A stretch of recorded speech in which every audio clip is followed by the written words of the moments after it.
Still ahead, we're putting your typical gingerbread house under construction. The best ways to make sure this sweet treat doesn't disappoint. You're watching 7 Action News this morning on TV 20 Detroit.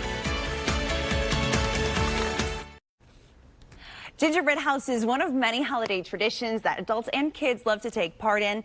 Here to make sure that your house is the sweetest one on the block is the new head chef of the soon-to-open White Wolf Japanese Patisserie in Novi, Doran. Thank you so much for waking up early with us. Oh, of course. A lot happening in your world. You're opening a bunch of new places. We'll get to that in just a bit. But first, you know I'm geeking out. I'm so excited to make this. What's the key? Because mine always looks abysmal. I mean, you can do 2 ways. I mean, you can make a dough here, and then you can roll it out and bake it and make whatever size you want to. But the trick is you have to make it out of cardboard first, and then you cut out like a template, and then you can use that to like cut the different shapes. Then you bake them off. Or you can cheat a little bit and you can just go to the store and buy one at Costco, the kit, like I do. And then make the icing at home, which... But it's not going to smell like this. This smells amazing. This smells great, okay, so you're an expert. Yes. For those of us not as expert as this, we've got all of our supplies here. What do we pick, patterns or...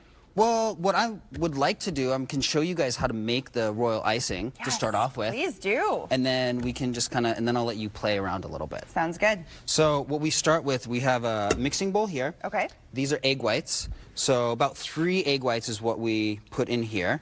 And if someone hasn't made a gingerbread house before, the consistency of the icing is a huge part of it. It's a big part of it, yeah. So, and then we have about 4 cups of powdered sugar, icing sugar in here. And then basically what you do is you just kind of go to town with it with a whisk. And you're going to mix it and mix it. Now, if you do this by hand, it's going to take quite a while to get it to the right consistency, and then you can adjust the consistency by adding like a little bit more powdered sugar, or if it's too thick you can add a little bit of water to it, whatever you want to do. But ideally, if you have a KitchenAid or like a handheld mixer is what you really want to use to get this.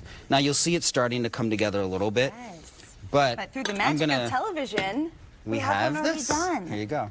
So what you're looking for is basically this kind of really thick, kind of pasty consistency. It's going to take a little while to get there, but you can end up like this. Do you want to chill it after you make the... You don't have to. You can. It's better if it's room temp to work with, to like build with. But if you're for structure to hold it together, you're going to want it really, really thick. And then if you want it to look really shiny and glossy, you thin it out a little bit, and that's more for decorating to get the nice, smooth lines. Beautiful here. Yeah. All right, can I play? Yes, you can play now? Yes. Here's some green.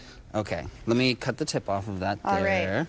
While we're doing this, and while I destroy your beautiful gingerbread house, tell me, you've got some big things happening. I want to hear about them. So we are opening in Clawson, be our flagship store. Amazing. Like we said, it's a Japanese patisserie, so the theme is... Yeah, explain to me what that is. Yeah, so the theme is that we are taking like kind of the tradition of really authentic like Japanese focus on food, where they treat ingredients as really special. And we're using a lot of like matcha, we're using a lot of red bean, which is anko in Japan. And when's that opening? We're opening Mother's Day as our grand opening in Clawson. We're basically like 1 door down from Noble Fish in downtown Clawson. All right, so wrapping up here, tell me how people can get some of this sweet stuff you already made today. So if you would like, we have, it's info@whitewolfbakery.com. Perfect. And then that you can email us and you can talk to us about doing like special order cakes. We can do wedding cakes, we can do pastries, we can do all that different stuff. Shout out to Victoria for making this, Yeah, Victoria made this beautiful wedding cake, my assistant. Awesome, so much fun. Thank you so much. Of course. We'll put that on our website.